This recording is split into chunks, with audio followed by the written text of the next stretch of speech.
nuevas luces del viejo variete puede volver. Buenas tardes, este es el primer programa de Derecho de Puesta, un espacio para reflexionar sobre el oficio de la dirección escénica junto a profesionales que transitan esta tarea. Una hora para compartir ideas y experiencias. Mi nombre es Daniel Cinelli y hoy nos visita el director teatral Alfredo Martín. Hola Alfredo, ¿cómo estás? Hola, ¿qué tal? Buenas tardes. Muchas gracias por la invitación. Por favor. Un honor poder abrir este programa para mí. Muchas gracias. Quiero contarle a la audiencia que Alfredo es director teatral, actor, dramaturgo, médico, psiquiatra y psicoanalista. Nació en Corrientes y vive en Buenos Aires, en Capital Federal, que se formó en cursos y talleres con Mauricio Cartún, Alberto Ure, Raúl Serrano, Ricardo Bartiz, Daniel Veronese, entre otros. Realizó la carrera de dramaturgia en la EMAD y es docente también en la Escuela Metropolitana de Arte Dramático. Se especializa en la transposición de textos literarios a la escena teatral. Me gustaría empezar esta primera parte conociendo cómo fue tu infancia artística. Es decir, ese tiempo de formación, los primeros trabajos, y por eso te pregunto, ¿hubo algún momento en el que vos puedas identificar que donde decidiste me voy a dedicar a actuar o a dirigir? Bueno, creo que es interesante la pregunta porque, por lo menos en mi caso, me plantea dos momentos. Un primer momento en donde descubrí, cuando tendría, 14 años o 13, me acuerdo que estaba en primer año de la Escuela de Comercio de Corrientes y tenía una profesora, se daban materias extra programáticas y yo había podido elegir teatro y estaba con ella, me acuerdo. Y me acuerdo muy graciosamente de que ese taller empezó con una escena que nunca pudo derivar en otra, y estuvimos todo el año con una escena que creo que el título era algo así como Llegan los extraterrestres, y cada vez pasaba uno de nosotros a recibir a los extraterrestres, ¿no? Pero bueno, más allá de esa anécdota del nombre y que en la escena se hizo eterna durante todo el año, y lo daba la profesora de geografía, mirá. Vos, por ahí tiene relación con la elección del tema. Descubrí que estar arriba de un escenario viviendo un mundo imaginario que para mí era el que se te ocurra, el que pudieras inventarte, cuando tuve que pasar me resultó una revelación, me resultó un descubrimiento. Entonces, a partir de ese momento me acompañó mucho ese descubrimiento, ¿no? Es decir, ya formaba parte de mí eso que podía ocurrirme en la escena, que es sentirme poderoso, sentirme como capaz de llevar adelante algo que anteriormente solo imaginaba, ¿no? Sí. Y ahora lo podía poner, lo podía alojar en un lugar y podía empezar a vivirlo y poner el cuerpo ahí. Bueno, lo que se trata el teatro específicamente. Y un segundo momento que fue ya bastante más adelante. Yo había terminado de estudiar medicina, estaba haciendo la residencia médica en Buenos Aires, había venido a hacer la residencia médica de clínica médica y estaba muy abrumado. Me acuerdo que era en el Sanatorio Güemes, en ese momento muy prestigioso, sí, claro. Todos buscábamos formarnos con profesionales de ese sanatorio. Su residencia era muy prestigiosa y están luego haciendo clínica médica, ¿no? La reina de las disciplinas en la medicina. Y me sentía muy abrumado porque era un ritmo enloquecedor de hacer guardias cada 2 o 3 días y en determinado momento dije, hasta acá llegué. Me acuerdo que fue noviembre, mes de noviembre, encima con muchísimo trabajo, sí. Y entonces dije, no es esto lo que busco.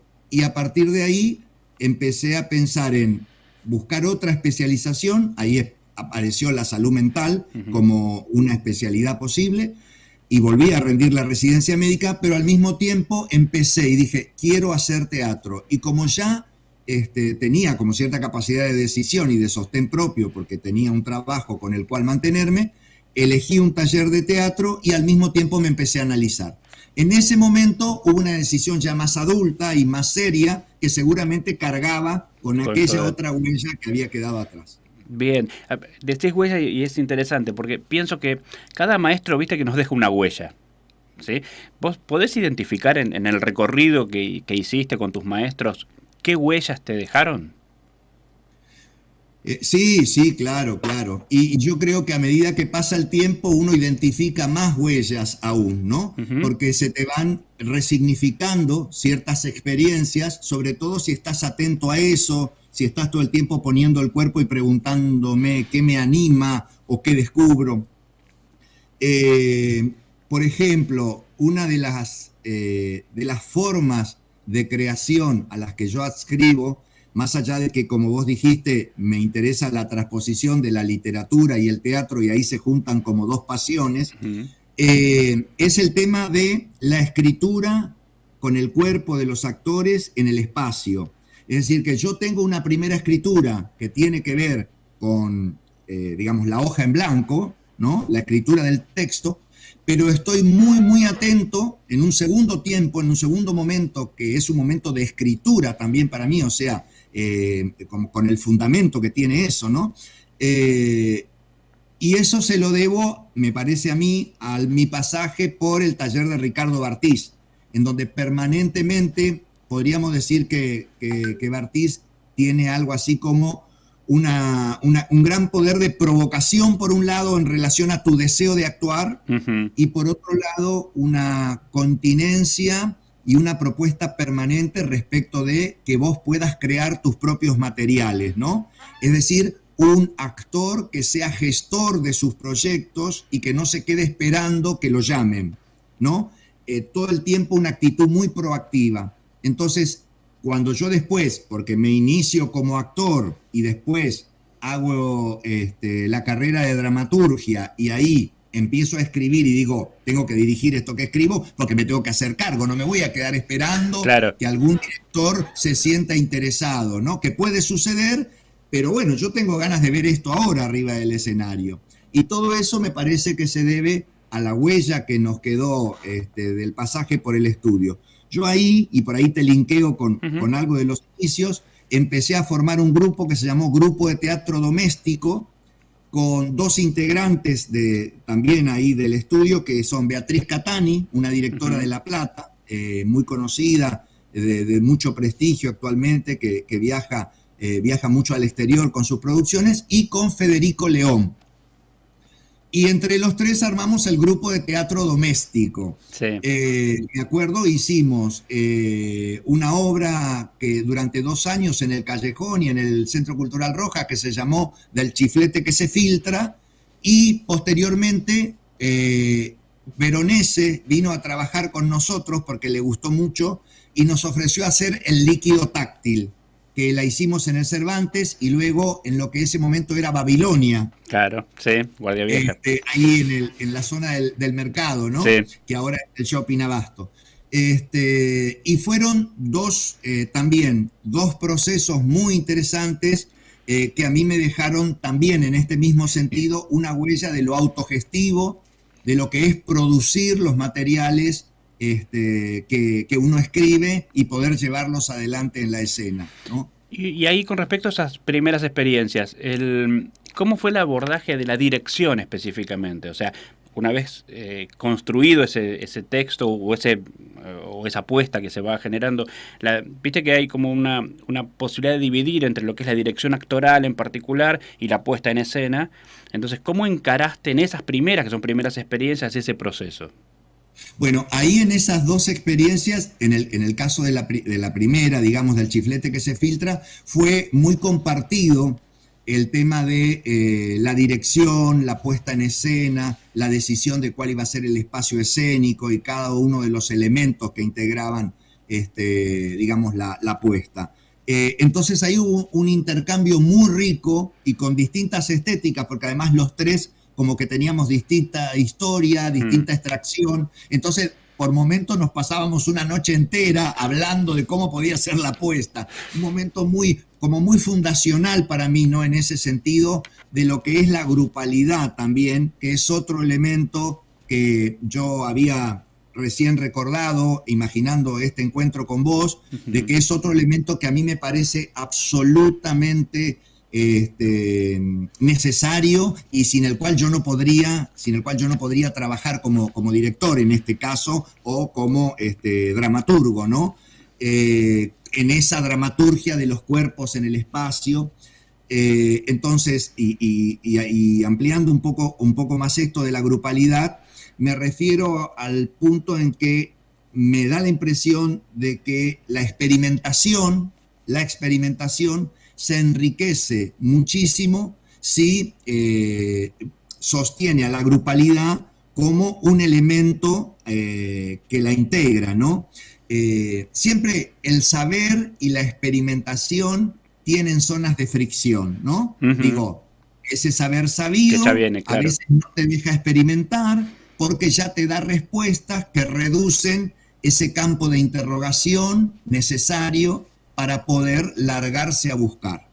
Y a mí me parece que la grupalidad multiplica ese campo experimental, ¿no? Y hace que uno pueda ver circular por distintas subjetividades esto que uno lanza como pregunta en la búsqueda. Entonces, ahí, por ejemplo, otra huella de ese trabajo, ya que estamos hablando de las huellas, tiene que ver con eso, ¿no? En donde en la dirección, y es algo que yo lo hago ahora, hay un momento en donde se crea una mirada que es grupal y que atraviesa a todo el grupo. Y es la que va a sostener el proyecto. ¿Qué quiero decir con esto? Sobre todo hablando de teatro independiente, que es el teatro que yo hago, ¿no? Sí, sí. Una cosa es que te llamen desde el San Martín o desde el Teatro Cervantes, donde hay una estructura montada y uno ve qué hace con eso. A veces es apabullante también, ¿no? Uno que está acostumbrado a hablar de la autogestión dice, ¿qué hago acá? Que está todo sectorizado y todo compartimentado, ¿no? Es otra manera diferente de encarar, claro. Claro, totalmente. Entonces, en este caso, me parece que para que la experimentación se dé, el director tiene que poder crear esa mirada grupal, saber desplazar y delegar algo de su función y de su poder, digamos, como director, porque los que van a sostener ese trabajo en cada función son los actores, las actrices, los intérpretes, ¿no?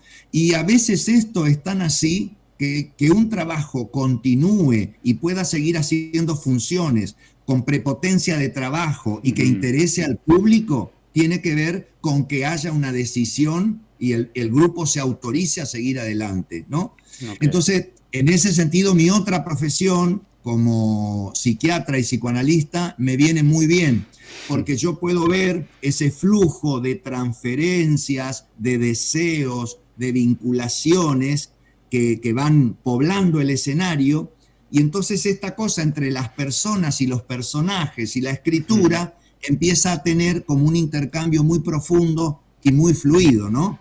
Sí, perfectamente. Sí, es lo que me pasa ahora con la compañía de teatro, digamos. Nosotros nos llamamos compañía hace 2 años, 3, porque empezamos a tener como un nivel de cotidianeidad en el trabajo que nos permite dar cuerda a todo esto. Perfecto. Te propongo hacer una pequeña pausa, escuchamos un tema musical que tiene que ver con alguna de las obras y volvemos enseguida. Dale.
eternas. Los martes a las 15 horas, Coronadas, para recuperar el placer de conversar en Radio Babel, www.radiobabel.com.ar.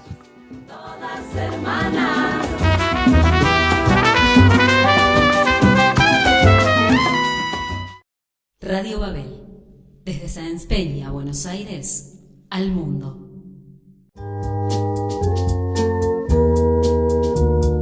Comunicate con Radio Babel, www.radiobabel.com.ar.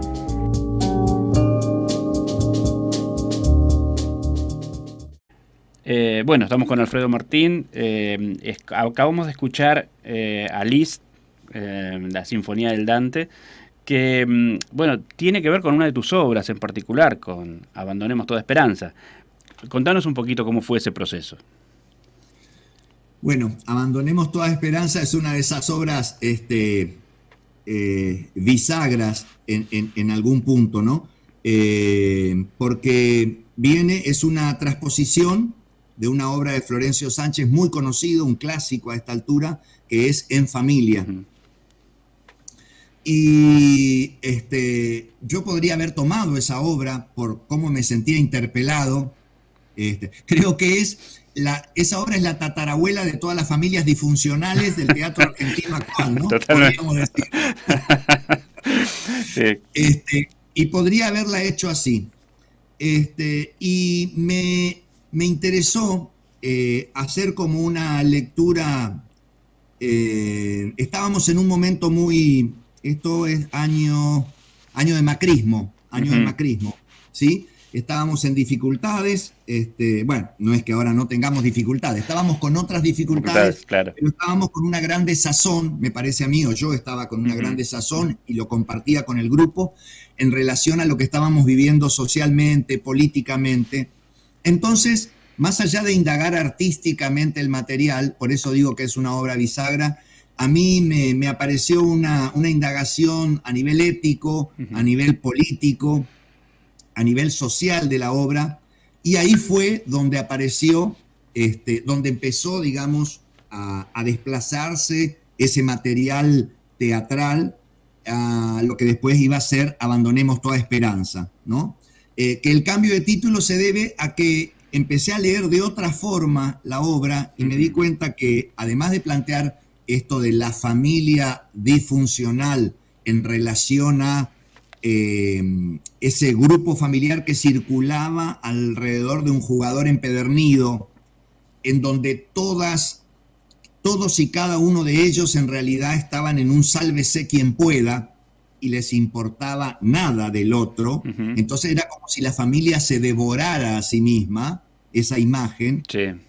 Dije, es lo que está pasando en la sociedad.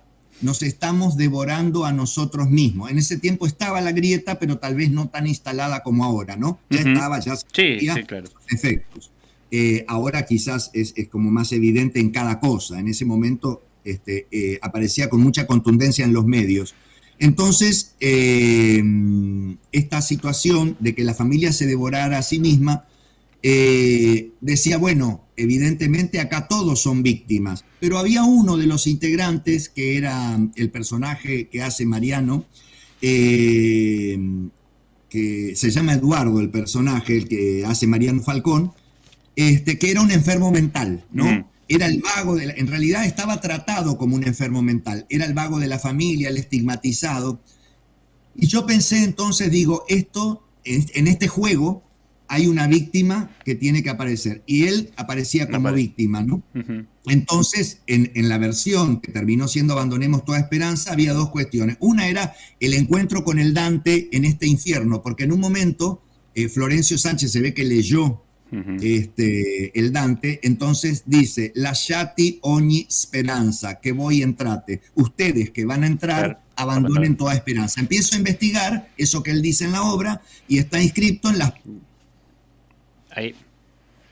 puertas del infierno. Yo me empiezo a imaginar la familia como un infierno, en donde todos se devoran a sí mismos y el primero que cae es Eduardo, el que estaba estigmatizado como el vago, el que no hacía nada, el más débil, entre comillas, ¿no? Y entonces, digo, él seguramente va a devenir en tragedia y va a morir.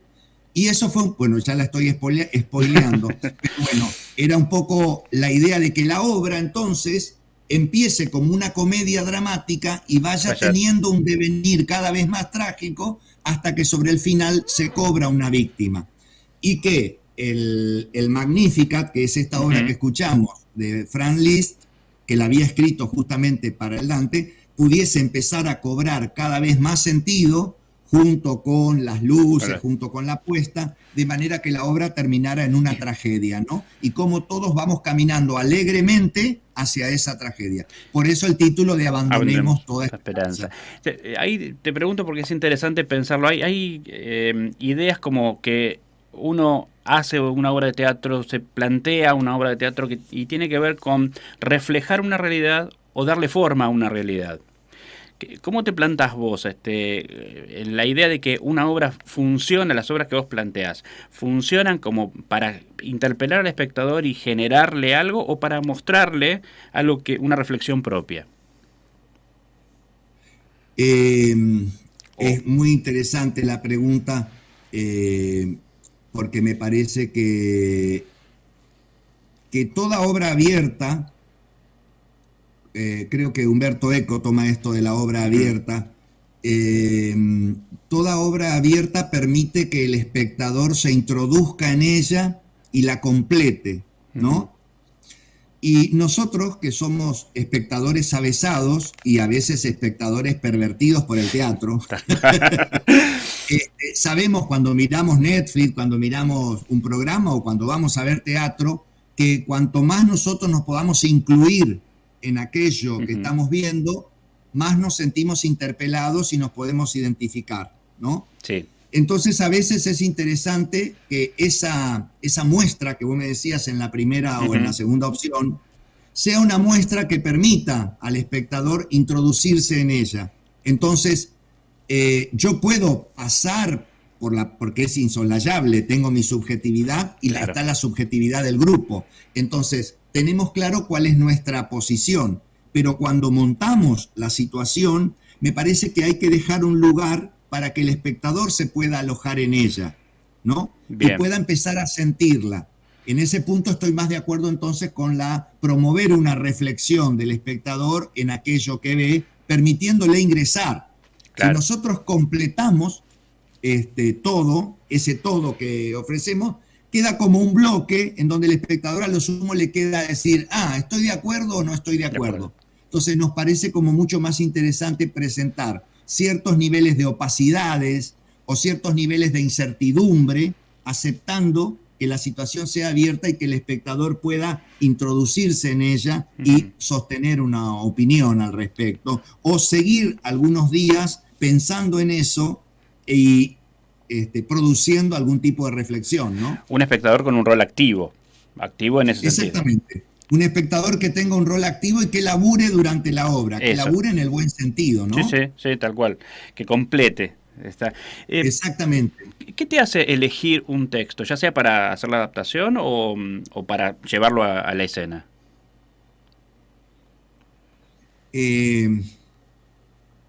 Mira, recién yo pensaba en esto de la grupalidad y te iba a agregar algo que me parece que es también aplicable a esta pregunta que vos me haces.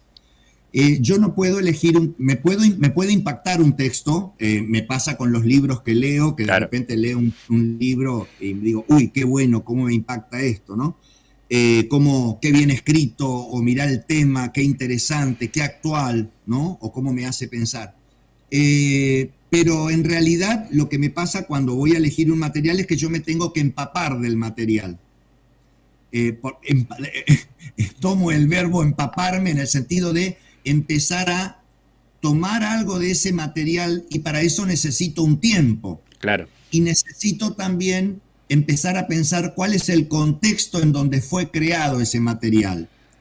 En ese sentido, porque tomo el contexto no como un puro entorno, nada más, sino como justamente un atravesamiento subjetivo de época o de sociedad, o de esa individualidad de la persona que escribió ese texto, movido seguramente por ciertas fuerzas que lo llevaron a meterse con eso. Entonces me interesa siempre investigar ese universo que rodea a eso que se produjo. Entonces por ahí me voy a preguntar, ¿qué otras cosas se escribieron antes o después? ¿Qué estaba pasando en ese momento? Porque a mí me parece que el contexto es también parte del texto, ¿sí? Te decía, no es solo el entorno, que también es fundante, ¿no? Eso lleva un tiempo. Entonces por ahí tengo 2 o 3 cosas que me impactan o me parecen interesantes y voy profundizando. Y después por ahí queda en algo que investigué, leí la biografía, ¿no?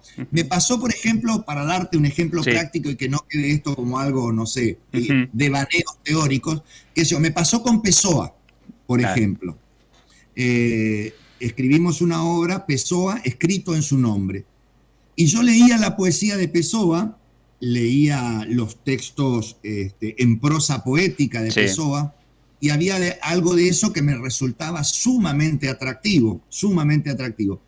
Pero no podía, como decir, accionar con eso, porque todavía no lo conocía a Pessoa. Entonces empecé a investigar sobre él, tomé el libro del Desasosiego, y digo, uy, mirá vos, ¿desde dónde escribirá esta persona? Empecé a ver su relación con la ciudad, con Lisboa.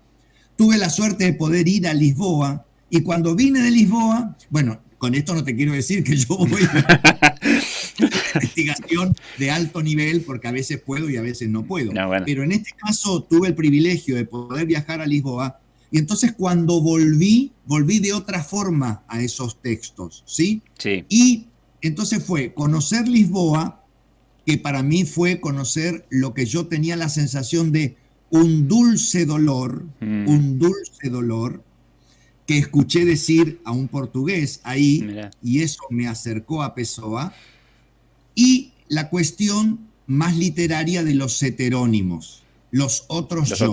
Y ahí se me juntó con mi propia condición como psiquiatra, como psicoanalista, en donde yo estudio lo que es la constitución subjetiva y sus fallas.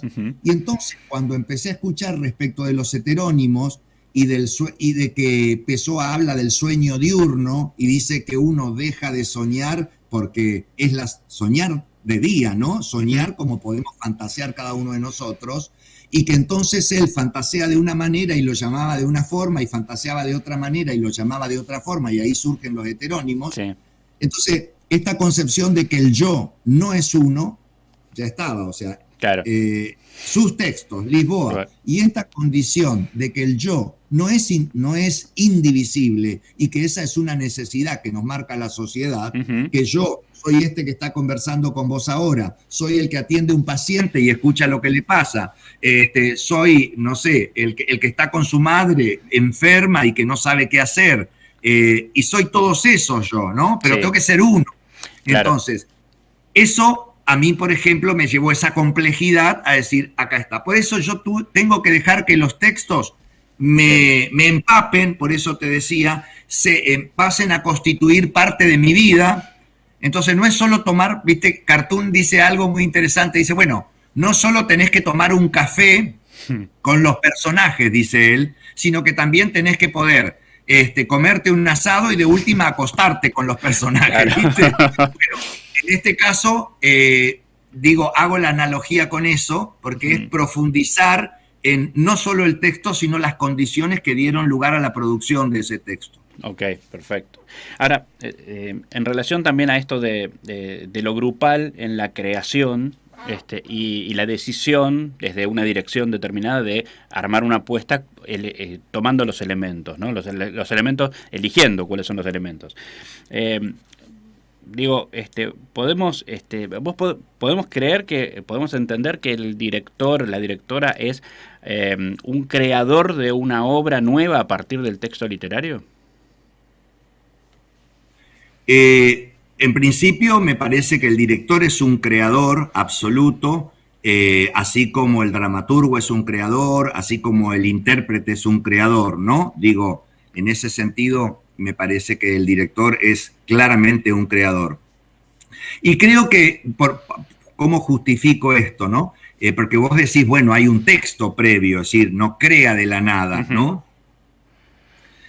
Una cosa es el texto literario, el texto escrito, y otra cosa es su lectura. Entonces, hay tantas lecturas, justamente hablamos de la obra abierta, Claro. Y una obra siempre resiste ser cerrada. Eso creo que es una condición de la literatura y la condición multisémica del lenguaje, ¿no? En donde se abren muchos sentidos posibles. En tanto se abren muchos sentidos posibles, las lecturas son múltiples. Y el director, como creador, es el primer lector privilegiado de esa obra literaria, dramatúrgica. Claro. En tanto su interpretación es la que luego va a ser la generadora de lo que después el espectador va a ver sobre el escenario. En este proceso, y en el medio, la elección del elenco, la puesta de luces que conversará con el iluminador y llegarán a un acuerdo, las condiciones de producción de si lo producirá con 5 pesos o con 50 millones de pesos. ¿Qué más? La escenografía, si va a haber o no va a haber escenografía y qué es lo que va a narrar la escenografía y todo lo que el músico. En mis obras siempre hay música y después te cuento por qué. Sí. Pero digo, entonces en el medio quedan todas esas elecciones, ¿no? Que tiene que tomar el director para dar cuenta de esa primera lectura privilegiada. Y cuando digo privilegiada es primigenia, la que va generadora, fundante de lo que después va a terminar siendo la puesta en escena de esa obra. Entonces, en ese sentido, creo que es un legítimo creador. Injustamente olvidado, viste que contra las injusticias a veces la gente dice, bueno, no hay nada que hacerle, esta es una injusticia que nos acompaña, pero me da la impresión de que cuando un espectador, y ahí creo que también hay una posición tomada, cuando hay un espectador que va a ver un espectáculo y dice, che, qué bueno, y habla del actor, o habla de las luces, o habla de cómo funcionaba el ritmo, está hablando de la dirección. Claro. Y no se la está nombrando. Entonces hay un texto muy interesante que es de Foucault, que habla de que el autor funciona en su ausencia. Entonces yo lo traslado, porque me gusta mucho la literatura, cuando una dirección funciona, es cuando funciona en su ausencia. ¿Sí? Sí, tal cual. Entonces es una paradoja que explica por qué se olvida la figura del director. Claro, funciona. Cuando no se ve está clarísimo. Entonces, estamos muy acostumbrados a juzgar lo que vemos en su primera evidencia. Y estamos hablando de que lo que crea el director es una estructura, que es lo que está abajo y atrás. Y contiene. Y en los costados conteniendo, exactamente. Entonces, esa estructura, ese andamiaje, no se ve a simple vista. Hay que saber mirarlo. Claro. Bien, bueno, esto nos sitúa también entre otras cosas que haces, obviamente, además sos el primer presidente de ABDEA. ABDEA, que es la Asociación de Profesionales de la Dirección Escénica, que hace muy poquito tiene personería jurídica. Entonces, exactamente. Esto es fruto de una larga lucha también de muchos anteriores y ahora también todos los directores y directoras que están trabajando en eso. Contanos un poquito de ABDEA.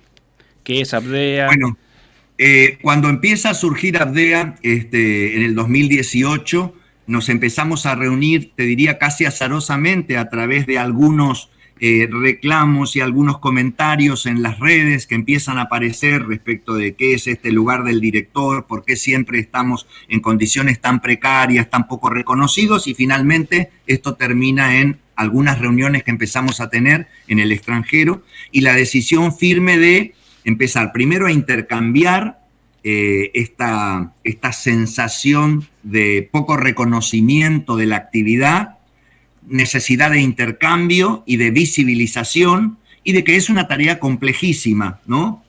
Que tiene muchas aristas, ya que es aglutinante de muchas disciplinas.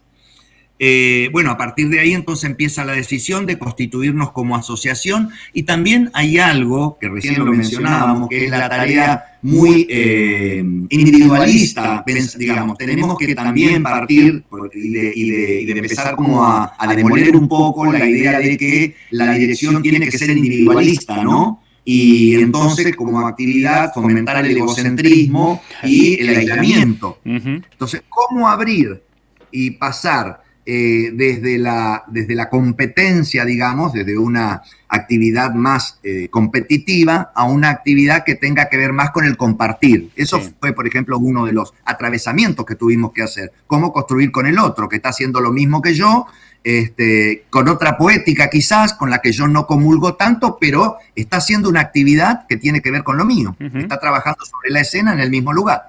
Bueno, y fue un logro realmente que obtener la personería jurídica, un logro que tuvo que ver con mucho trabajo para visibilizar eso, y sobre todo también con una situación que no sabíamos qué podía devenir por la pandemia, porque los tiempos estaban absolutamente extrañados y demorados en cuanto a lo legal, y de repente surge esta personería jurídica por la IGJ. En ABDEA estamos trabajando en distintas comisiones, Comisión de Cultura, Comisión de Extensión Institucional, Comisión de Géneros y Diversidades, Comisión de Comunicaciones, Comisión de Objetivos y Fundamentos, Comisión de Finanzas y Comisión de Derechos de Puesta. Entonces, hay, como te diría, hay muchos objetivos, pero podríamos resumirlo en dos grandes objetivos. Uno, que tiene que ver con plantar la actividad como un gran colectivo, ¿sí? Como una actividad que tiene pluralidad y que tiene fuerza, que tiene capacidad de hacerse ver y de generar una serie de capacitaciones, eventos, vinculaciones de trabajo con distintas asociaciones estatales o privadas. Todo eso por un lado. Y por otro lado, trabajar en constituir una forma de poder obtener la autoría del director sobre los derechos de puesta, ¿no? Y eso está íntimamente relacionado. Esta comisión de derechos de puesta está trabajando mucho, hace bastante tiempo, sobre eso. Estamos empezando, porque al principio, bueno, había como que recoger una serie de antecedentes, una serie de elementos como para poder tener algún sustrato sobre el cual ir pensando la actividad. Y una de las cosas interesantes que surgió es la necesidad de un formato de inscripción de esa apuesta. Claro, de notación de la apuesta. Claro. Exactamente. Que pudiera dar cuenta de lo que decíamos antes, de la estructura. La estructura. Porque no sería solo entonces el video, podría acompañar, y está muy bien, pero como el video es un resultado de un proceso, necesitamos una notación de esa actividad que pueda dar cuenta de esa estructura. Esa es una de las cuestiones, por ejemplo, que están trabajando. ¿Cuál sería ese formato? ¿Sería un libro de puesta acompañado de material gráfico, acompañado de video? Todo para que ese trabajo pueda especificarse, visibilizarse claramente y a partir de eso entrar en una segunda etapa en donde podamos hacer valer legalmente eso, como para que un director no tenga que verse con que de repente su puesta es copiada impunemente y se entere que, no sé, alguien que la vio o consiguió la filmación de la misma o se recuerda bien, pueda o copiarla en otra obra o hacerla en otro país y se entere por los medios o porque alguien le cuenta, como realmente los que estamos en esta actividad nos enteramos a veces y lastimosamente decimos, bueno, es algo que no está previsto y es algo que cuesta mucho poder pelearlo. Y cuando digo pelearlo es hacer valer ese derecho de que se pueda, si tengo ganas de vender la apuesta y de dársela a alguien por dinero, poder hacerlo, y si tengo ganas de conceder los derechos porque me parece que es algo que se justifica sin cobrar ni un centavo, también pueda hacerlo, ¿no? Claro. Pero que defienda esa actividad. Perfecto, perfecto. Bueno, te propongo una nueva pausa, escuchamos otro tema y continuamos.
Radio Babel. Desde Sáenz Peña, Buenos Aires, al mundo.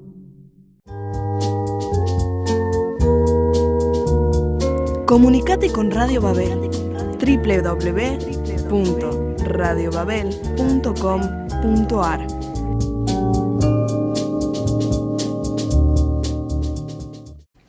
Bueno, continuamos con Alfredo Martín. Acabamos de escuchar Melancolía, de otra de tus obras, de La vida puerca. Comentanos un poquito cómo fue ese trabajo en particular. Bueno, La vida puerca es un trabajo que surge a partir de la transposición de un texto conocido, muy conocido, de Roberto Arlt. Es su primera novela, El juguete rabioso, donde dicen que si Remo Erdosain es los que leyeron más o menos a Roberto Arlt, ¿no?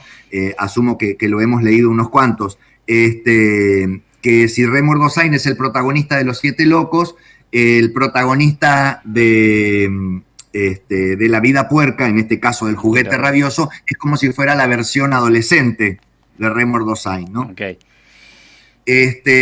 Bueno, entonces fue muy interesante esta obra porque yo hacía rato que estaba con ganas de hacer algo de Arlt, y esta es una novela muy interesante, es casi una novela de iniciación, ¿no? Uh-huh. Es un adolescente de 16 años que se larga al mundo y no sabe qué va a hacer, si va a estudiar, si no, es de condición humilde, y se encuentra con una sociedad que permanentemente lo discrimina y lo excluye.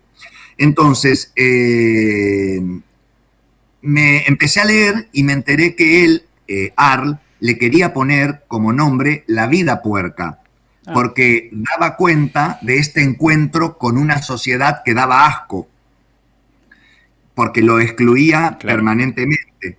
Entonces, que su padrino, Ricardo Guiraldes, su padrino literario, le sugirió, para que se parezca más a los grupos de Florida, que le pusiera un nombre más metafórico, El juguete rabioso, ¿sí? Entonces yo pensaba, y digo, funciona, El juguete rabioso funciona, pero yo quiero hablar acá de cómo se multiplicaría este protagonista en la cantidad de jóvenes que hoy por hoy están fuera de lo que es el campo laboral, ¿no? En ese momento también empezábamos a ver cada vez más gente durmiendo en la calle. Sí, tal cual.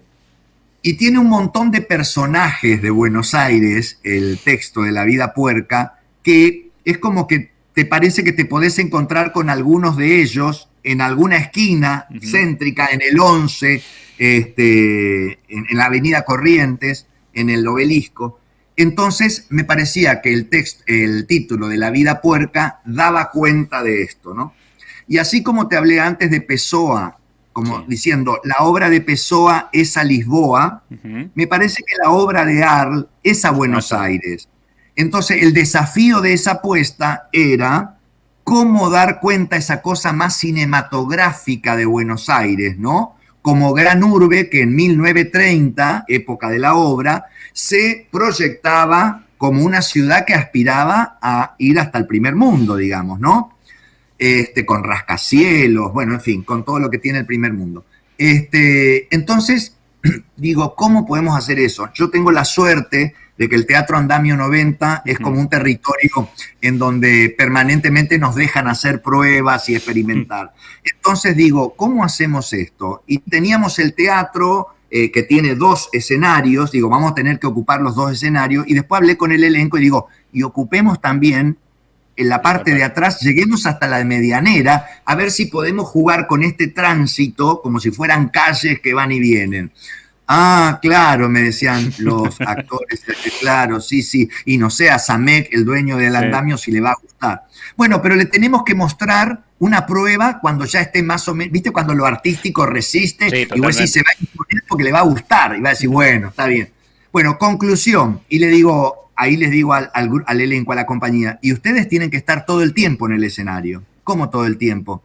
No, sí, digamos, ya sabemos, podríamos hacer bien hecho esto de una manera convencional, pero lo que yo les propongo es que el espectador, cuando entre a Andamio, ya al lado de la boletería, esté el cieguito con su acordeón y el chico que tiene cierta dificultad, digamos, neurológica, pidiendo unas monedas, ¿no? Y de ahí en más sea un ingreso a lo que era el Buenos Aires de 1930, ¿no? Y que ustedes estén siempre. Bueno, primero hubo como cierta resistencia, ¿no? Como diciendo, pero eso es una locura, no lo vamos a poder hacer. Yo también me daba cuenta que era una locura. Pero esto es lo que te digo, de que cuando uno trabaja con un grupo de gente a los que conoce, a los que puede como convocarlos de otra manera y decir, pero probemos a ver qué pasa, probemos esa línea entre la persona y el personaje, ¿no? Sí. En donde no tengamos que actuar defendidos por la escena y ubicarlo al espectador en la platea. Bueno, conclusión, se armó así y se armó ese dispositivo cinematográfico que es también una de las cosas que nos queda, como decir, cómo romper la escena dentro de la escena. Totalmente. ¿No? Y la verdad que, bueno, es el recuerdo más grande que tengo respecto de lo que fue esa apuesta, que terminaba en la medianera de Andamio 90 y mostraba inclusive la escenografía de otros espectáculos, pero que una vez concebida esa llave en donde se articula el teatro y Buenos Aires, y hay como un mix de ambas cosas, y entonces eso puede ser una escenografía de otra obra de Andamio, o puede ser también un cuchitril donde duerme uno de los personajes, ¿no? Claro, forma parte ya del entorno escénico. Exactamente, exactamente. Y la hicimos durante 2 años, 2018 y 2019, antes de la pandemia, en Andamio. Bueno, y llega la pandemia y hay que encontrar una manera diferente de hacer, o una manera de hacer, también esa es la otra. Hace muy poquito pudimos escuchar y ver imágenes de un radioteatro que hiciste. Contanos cómo fue esa experiencia. Lo que pasa es que, como vos acabás de decir, en la pandemia, bueno, se dio este proceso tan desgraciado, pero necesario, de pausar la actividad, de no poder comunicarnos de la manera que nos comunicábamos y juntarnos para trabajar. Entonces creo que el teatro, que siempre es como... El otro día creo que Mariano Saba había escrito había escrito algo sobre los radioteatros y decía que el teatro era como la gota de agua que se mete por algún lugar hasta salir, ¿no? Y hace su recorrido, algún lugar encuentra. Bueno, me parecía una linda metáfora, ¿viste? Y ahí es donde decidimos explorar este género que en un momento hizo historia en la Argentina en los años 30 y se instaló durante mucho tiempo. Y dijimos, ¿pero cómo hacemos? Entonces ahí tuvimos 2 posibilidades. La del 2020, donde hicimos Los Invisibles, que fue como la prueba piloto, y otro, el desalojo en este año.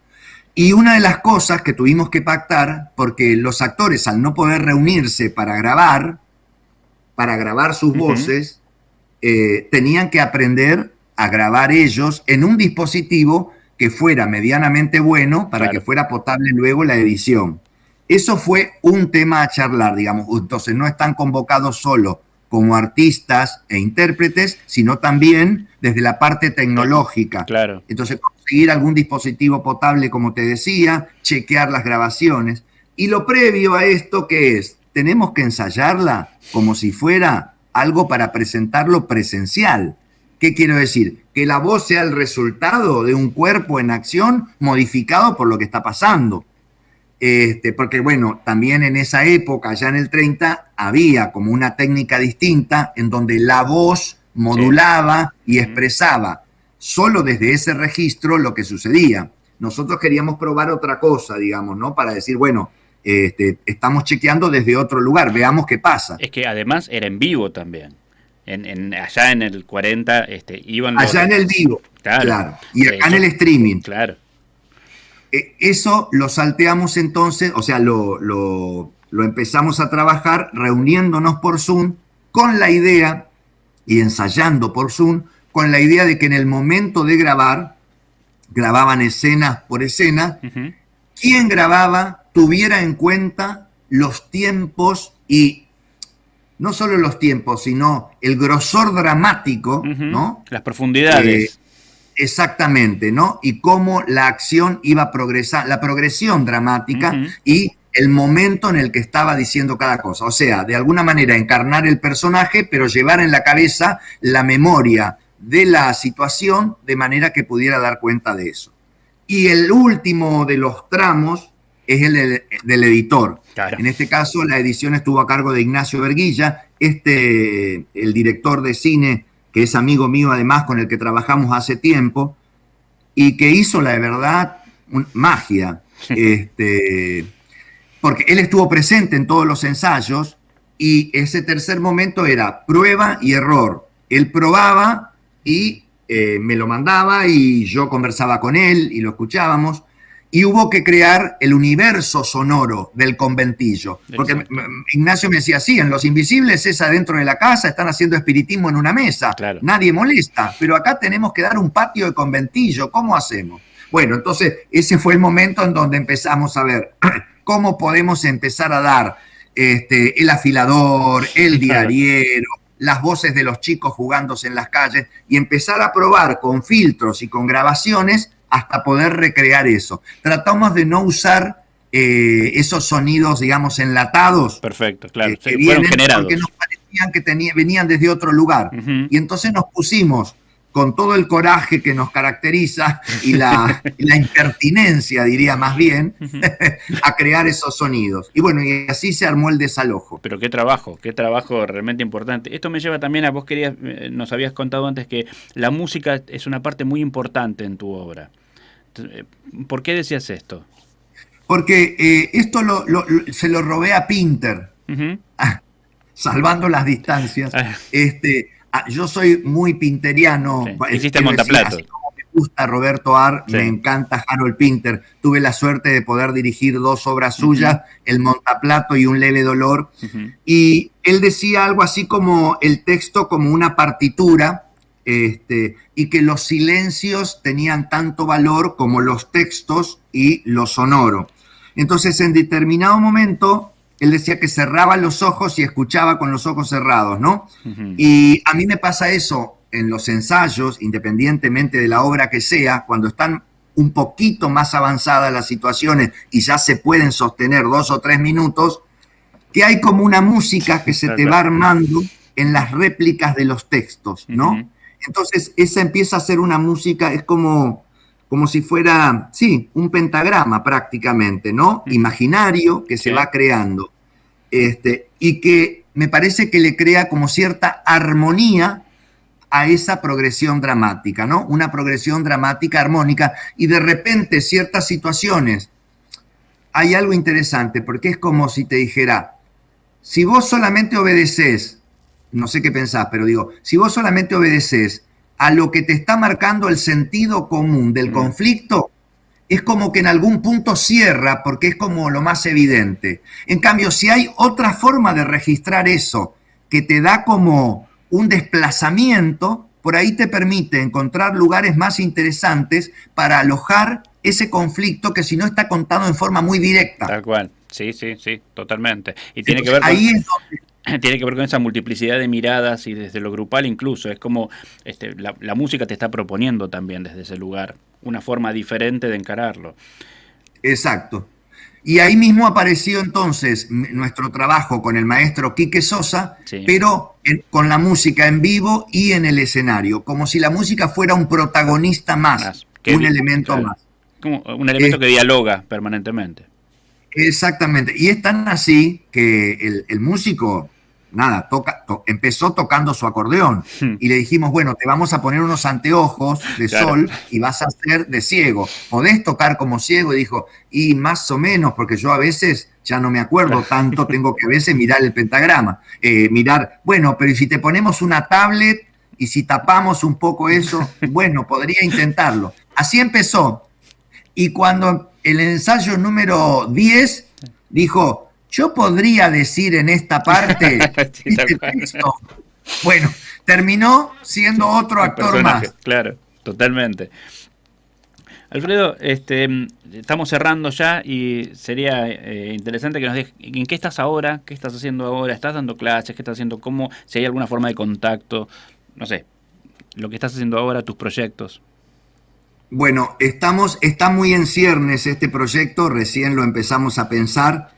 porque todavía estábamos con la producción del radioteatro y la difusión, ¿no? Después, otro día hablaremos de lo que cuesta sostener una obra cuando está terminada y hay que difundirla, y en donde el director también arma un poco este tema de cómo se va a difundir esto y hace un poco de productor. Sí. Te decía que con esto de la pandemia hay algo de a nosotros, supongo que a todos, pero a nosotros se nos murieron, se enfermaron y se han muerto amigos muy cercanos. Uh-huh. Y entonces esta sensación de finitud que todos tenemos, en donde la presencia de la muerte hace y de la enfermedad y de la vulnerabilidad humana hace que tengamos que repensar muchas cosas, ¿no? Yo les propuse al grupo trabajar sobre los finales, una reflexión sobre cómo convivimos con los finales.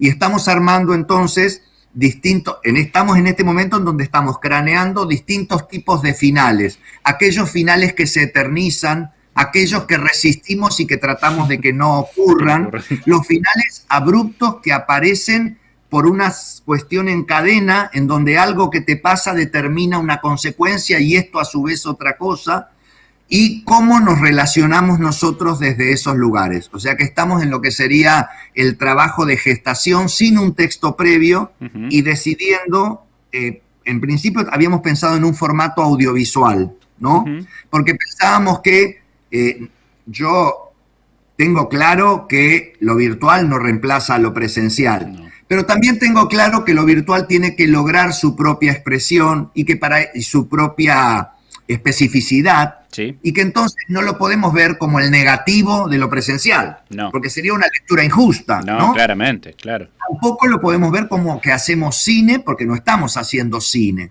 Entonces, dar el tiempo para que eso se gestione, trabajemos sobre ese lenguaje nuevo, uh-huh, y podamos ver qué reflejo tiene cuando esté realizado esto. En principio, te diría, se llama Atrapados en los Finales y es un trabajo que está muy en la cuna recién. Qué bueno estar en estos momentos, ¿no? Son los momentos maravillosos iniciales donde todo está por hacerse, es todo proyecto y donde no sos esclavo de nada, ¿viste? De nada. Después cuando decís, esta es la idea, empezás a ser esclavo de esa idea. Tal cual. Bueno, gracias. Alfredo, gracias, muchas gracias. Bueno, les recordamos a todos los oyentes que este programa se emite hoy, el martes, pero que se va a volver a poder escuchar en la página de la radio, en radiobabel.com.ar, y que, bueno, además se va a poder ver el video también. Gracias, los esperamos a todos el martes que viene, y bueno, muchas gracias, Alfredo. Si querés cerrar con alguna palabra más. Sí, yo creo que primero agradecerte muchísimo, fue un gusto, la pasé genial. Creo que el teatro sigue siendo una forma que tenemos de celebrar la vida, indagar acerca de aquello mágico y metafísico de la condición humana, ¿no? Que todos la aportamos y que permanentemente nos interroga en cada una de las cosas que vivimos. Por eso creo que el teatro no va a desaparecer, va a encontrar alguna otra forma, si no puede ser llevado a lo escénico presencial, pero que está en nosotros, que vive en nosotros, sobre todo como comunidad. Así que bueno, recordar eso, festejar esta tímida vuelta al teatro y ojalá que pueda continuarse a lo largo del tiempo, veremos, eso lo dirá también el tema de la salud pública y cómo estemos con el tema de la pandemia. Y nada, eso, que sigamos adelante confiando, porque es la única manera a la que sabemos nosotros, ¿no?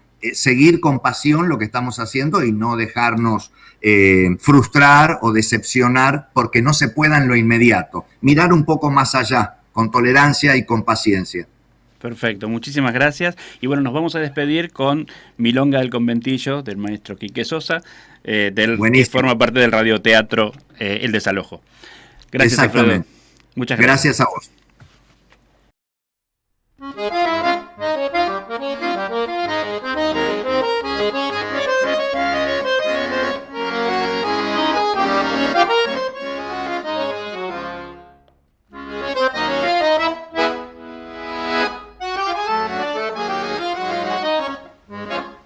Yo soy Rosario, señor, cantora de profesión, nacida en el conventillo de la calle Ituzaingó. Y de todas las vecinas, no hace falta que lo diga, me lo dicen en el barrio, que soy la más atrevida. Y así es mi inquilinato. El turco grita y protesta porque le arruinan la siesta los pibes que corretean tras la pelota de trapo. Y no falta el compadrito, que en el afile es maestro. Meta miradas y gestos con la mina del tercero, dando letra pa'l cotorreo de las atentas vecinas que encuentran teme ese día chusmeando en el lavadero. Yo soy sencilla, señor, sin vedeidades de dama. No me entrego así de una y no ando por las ramas. Y esto va pa' la gilada, que fácilmente se engrupe. Esta mina es bien debute. Manchate esta, cacatúa. Ni fifi ni bataclana. Así, el inquilino vive su vida. Pobre, esquivándole al incendio, laburando y sin un cobre, entre maderas y chapa. Y si la urgencia lo mata, 20 metros correr como cohete y llegar al retrete, rogando que no haya cola. Es perpetuo el padecer, siempre colgado en la mata, y el talo que la remata con la suba de alquiler.